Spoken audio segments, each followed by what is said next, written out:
ኮፊ ቲዩብ። ሰላም ጤና ይስጥልን ውድ የኮፊ ቲዩብ ቤተሰቦች እንዴት ናችሁ? ከዩኒቨርሲቲ ቆይታዬ ላይ የተቀነጨበች የወንዶችና የሴቶች ዶርም የምትል አጠር ያለች ታሪክ አነብላችኋለሁ። እስከ ቪዲዮአችን ፍጻሜ ድረስ አብራችሁን ቆዩ።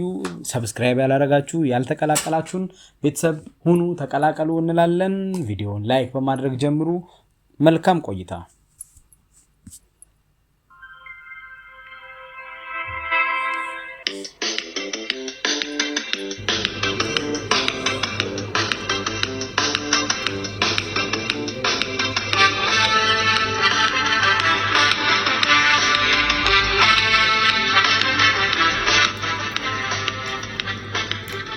የወንዶችና የሴቶች ዶርም በጥቂቱ።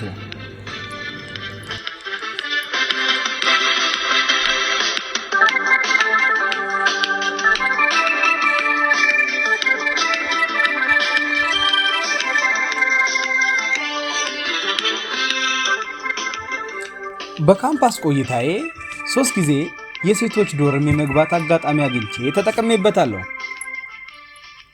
የሚገርመው ነገር በሶስቱም አጋጣሚ የገባሁት የተለያየ ብሎክ ቢሆንም ተመሳሳይ ነገሮችን አስተውዬ ከወንዶች ዶርም ጋር ማነጻጸር ቃጣኝ።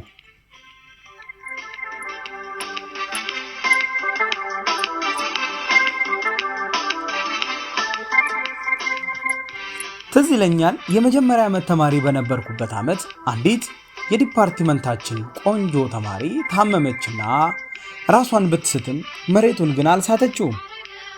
ሳናስበው ወደቀች። ምን እናደርገዋለን? ነገሩ የመጀመሪያ ስለነበረ አብዝተን ደነገጥን።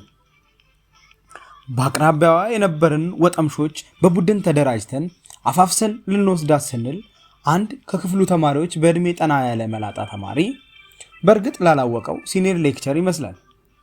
ይህ መላጣ ተማሪ ቀልጠፍ ብሎ ክብሪት ያዘ ብሎ አጠገቤ ወዳለው ተማሪ አፈጠጠ።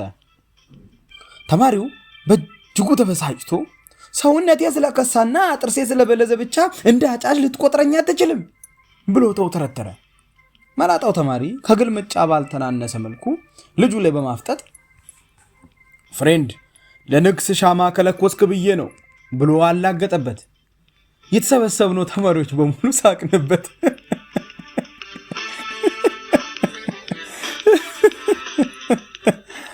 ይሄኔ ከመሃላችን በሰል ያለውና የክላሳችን ሪፕ ወበዝ በሽተኛ እኮ ይዘናል፣ የምን መገላፈጥ ነው፣ ቶሎ በሉ የግቢውን አምቡላንስ ጥሩ ብሎ 2 ተማሪዎችን ሰደደ።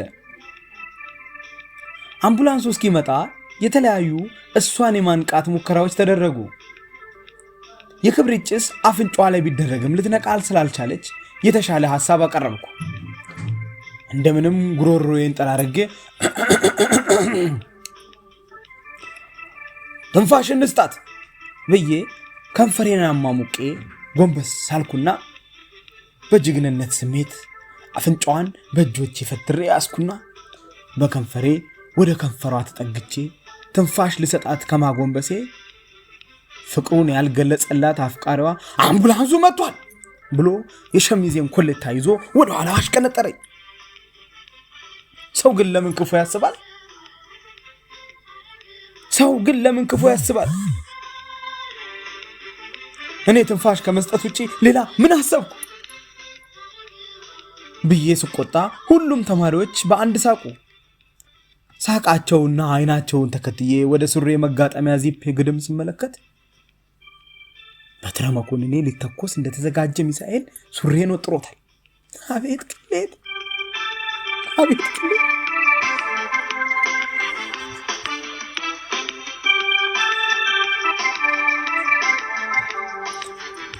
ወዲያው ግን ለአፍቃሪዋና በአቅራቢያዋ ለነበሩ ተማሪዎች ሐሳቤን አቀረብኩ። ሆስፒታልን ብትሄድ ከዚህ የተሻለ ሕክምና አይሰጧት። የማያውቃት ዶክተር ትንፋሽ ከሚሰጣት እማቃት የክላስ ተማሪዋ ብሰጣት አይቀልም ከማለቴ የቅርብ ጓደኛዋ ከአፌ ቀበል አድርጋ አዎ ሌላ ጊዜም ትንፋሽ ሲሰጣት ነው የምትነሳው ስትል ከንፈሬን በማዘጋጀት ላይ ሆኜ አፍቃሪዋን ስመለከት በእጁ አይኑን አሁንም ከንፈሩን ሲያጸዳየው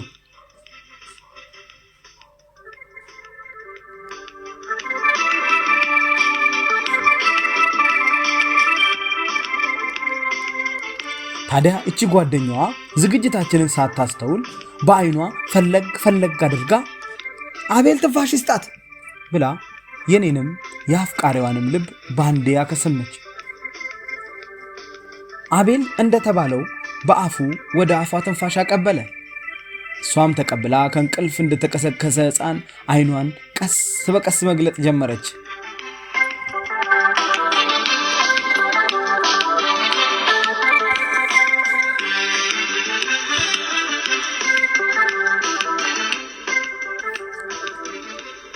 ከዚህ እውነት በኋላ ነው እንግዲህ ታማሚዋን ይዘን ወደ ዶርማ የወሰድናት። የታማሚዋ ዶርም ራቅ ያለ ስለነበር በርካታ ዶርሞችን የማየት አጋጣሚውን አገኘን። በመጨረሻም ዶርማቸው ደረስን። ይሄኔ ነበር የከብቶች ጋጣ ውስጥ ስኖር እንደነበር ያስተዋልኩት። እውነት ለመናገር የዶርማቸው ጥራት ካያያዝ ብቻ የመጣ አይመስልም። አይኔን የልዩነቱን መጠን በማየት አንዴም ሳላሳርፍ አዝለን ለገባነው ተማሪዎች ሻይ አቀረቡልን። ሻዩን ተከትሎ ቆንጆ ፍርፍር አመጡልን። ሻዩ ሲሆን ፍርፍሩ ከየት መጣ? በቦይለር ሻይ ሊያፈሉ ይችል ይሆናል። ፍርፍሩ ከየት መጣ? እኔ እንጃ። ምናልባት ማንደጃ ውጪ ይኖራቸው ይሆን? አሊያም ስቶቭ? እኔ እንጃ።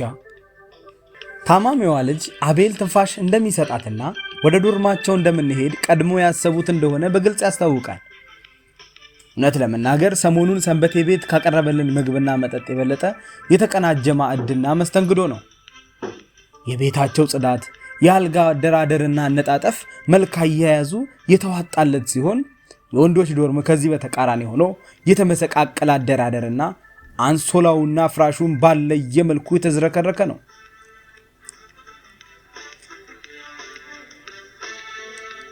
እኛ ዶርም ውስጥ የሚገኙት ብቸኛ የጋራ መገልገያ ዕቃዎች የሽንት መሽኛ ኮዳ ወይንም ሃይላንድ እንዲሁም በሶ መምቻ ፕላስቲክ ብቻ ናቸው። በአንጻሩ አሁን በተገኘውበት የሴቶች ዶርም ግን ከእናቴ ቤት ቡፌ ውስጥ የቀረው ቡፌው ብቻ ነው። ጠቅላላ መመገቢያ ሳህኖች፣ መጠጫ ብርጭቆዎች እንዲሁም የጽዳት መጠበቂያ ዕቃዎች በአይነት ተሰድረዋል። ባልዲዎች፣ መንቆርቆሪያ፣ ኧረ ምኑ ቅጡ! ይህንን ዶርም ብሎ መጥራት ራሱ ከባድ ነው።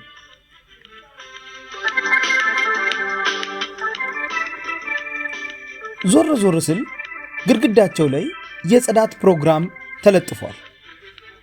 እውነት ለመናገር የዩኒቨርሲቲው ማስታወቂያ ቦርድ እንኳን እንዲህ አይፈካም። ማንም ሳይሰማኝ በውስጤ ይሄ ቤትማ ምንም ቢደረግ አይቆሽሽም ብዬ አሰብኩ።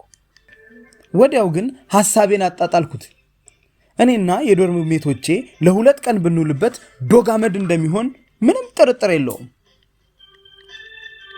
የካምፓስ ዶርም መልኩ አንድ ሆኖ ሳለ ወንዱን ለጥፋት ሴቱን ለጽዳት ማንደለደለ እንዲሉ አበው።